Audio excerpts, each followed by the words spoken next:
Aujourd'hui, je vais vous expliquer le processus de pensée qui m'a permis d'aller chercher 1000 € en moins de 30 minutes chrono. C'est-à-dire que je suis entré sur le marché à 6h46 en heure de New York et je pu sortir à 7h18 pour faire les 1000 € que vous avez vus en introduction de cette vidéo.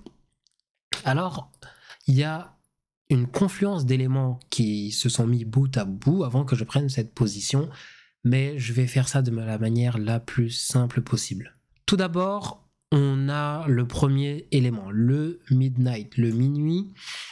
Tout simplement, on sait que notre marché fonctionne sous forme de AMD, donc accumulation puis une manipulation avant la distribution, c'est-à-dire qu'on va avoir petit mouvement comme ceci, accumulation, manipulation, distribution. Et à partir du moment où on repasse sous le midnight, en sachant qu'il y a eu toute la première partie de la journée, je me dis ok, le marché va tomber. Comme on peut le voir, ensuite il est tombé bien plus bas, mais j'avais pas besoin de tout ça personnellement, donc on va se concentrer sur la position. Ensuite, on a l'élément qui est ici. On le connaît, tout simplement, c'est le breaker. Le breaker, donc on a cette zone de prix qui permet au marché de remonter, récupérer de la liquidité. Donc, on purge cette liquidité et une fois qu'on va revenir taper dans ce bloc ici, normalement, on a un prix qui va aller être projeté à la baisse. Ok, donc moi, là, ce qui m'intéresse, c'est cette zone-là. Mais on va juste mettre en avant cette petite, le bas de la mèche. Ok, donc ici, on a une accumulation de ventes, de positions vendeuses, qui provoque donc l'apparition d'acheteurs, d'un mouvement acheteur. Pourquoi ? Parce que quand le prix commence à tomber, ici, il y a énormément de vendeurs qui vont se dire « Ok, c'est le moment, on sort d'une accumulation, c'est le moment, on va partir à la vente. » Hop, non, pas du tout, on se retourne, on va plus haut. On va plus haut, qu'est-ce qu'on fait ? On va venir purger la liquidité qui est ici. C'est-à-dire que tous les vendeurs qui s'étaient mis à la vente, une partie avait mis leur stop loss ici, mais pour les plus prudents, en général, ils mettent leur stop loss au-dessus de l'ancien haut. Donc là, je regarde le marché en 1 minute, mais si je me mets en 5 minutes, par exemple, on va voir que c'est un haut qui sort du lot. Okay, donc on va vouloir purger cette liquidité avant de tomber. Qu'est-ce qu'on a d'autre ? On a aussi notre zone de first FVG. Donc ici, on a donc les 30 premières minutes. Donc le first FVG de midnight. Donc on a les 30 premières minutes. Okay, et le premier gap qui va se créer, donc on l'a ici, après l'ouverture des 30 minutes, va être un gap important. Alors, en soi, le first de midnight, il est... Donc on le voit, comment il retient plus ou moins la zone de prix. Ça baille un petit peu au-dessus. Ça crée une structure avant de tomber. Mais je me souviens que ce jour-ci, j'avais décidé d'englober... Excusez-moi, je suis fatigué.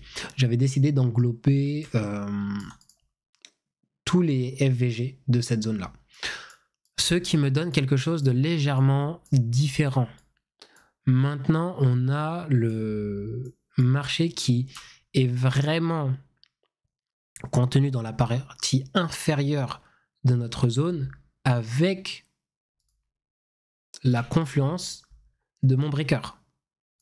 Donc à ce moment-là, moi je décide d'entrer en position, mais j'entre pas pleine balle tout de suite. Ok. Il y a un autre élément d'ailleurs que effectivement je vois à vue d'œil, mais je prends pas forcément le temps de l'expliquer tout de suite. Ici, donc dans cette dernière jambe de prix, je peux regarder aussi le premium et le discount, c'est-à-dire les 50%. Hop. Premium discount, array, boum.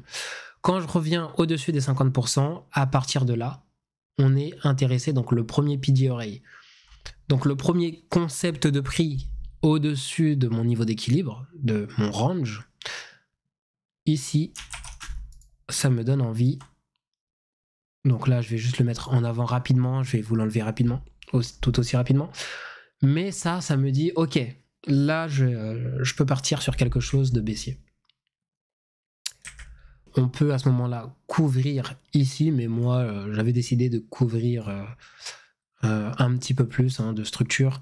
Alors, quitte à couvrir la structure, autant couvrir ici, mais comme pour moi, ça, c'est déjà la manipulation qui a été faite, il n'y a aucune raison que le marché remonte jusqu'ici. Ok, à la limite, on peut avoir le breaker ici, dans son entièreté, et on peut se décider à couvrir tout le breaker. Et en plus, ça remonte avec le haut, ça correspond au haut de mon range, donc banco. Ensuite, qu'est-ce qui s'est passé? On arrive, il est 7h, et là, je me dis, ok, nouvelle AMD.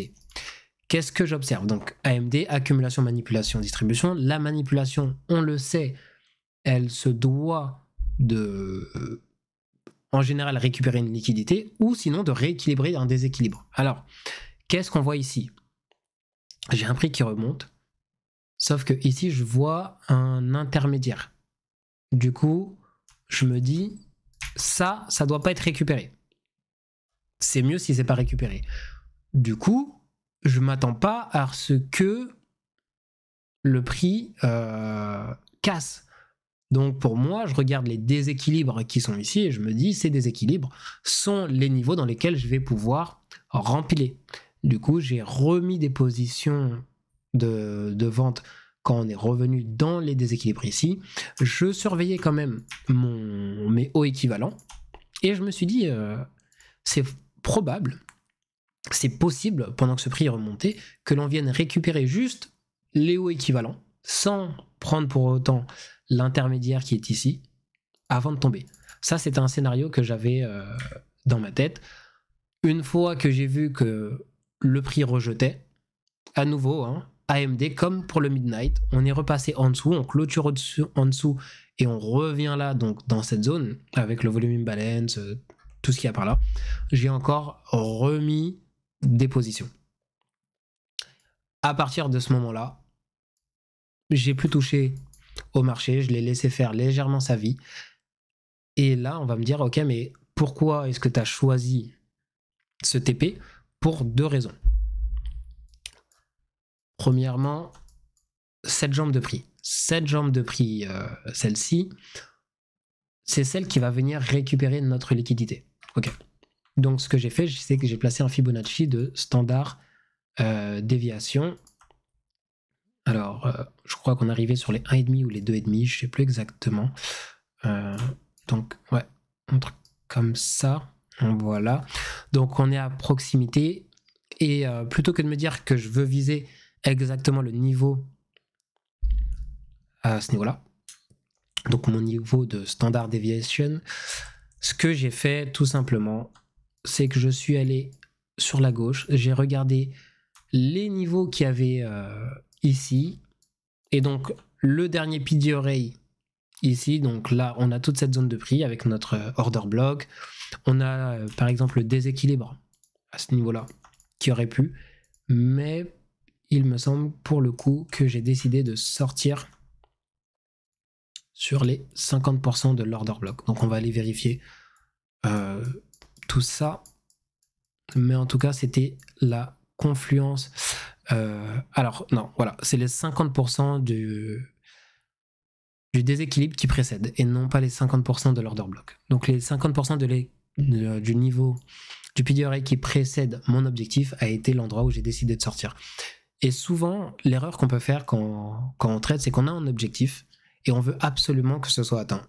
Alors qu'on gagnerait en stabilité, en constance, à prendre l'objectif qui précède celui que l'on veut qu'il soit atteint.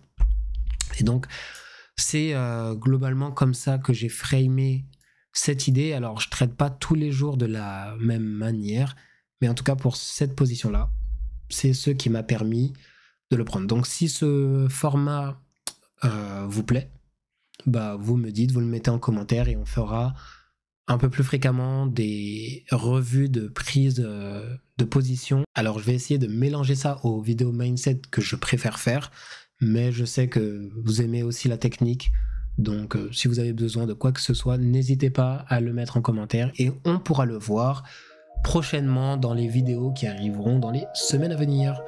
Sur ce, ciao ciao.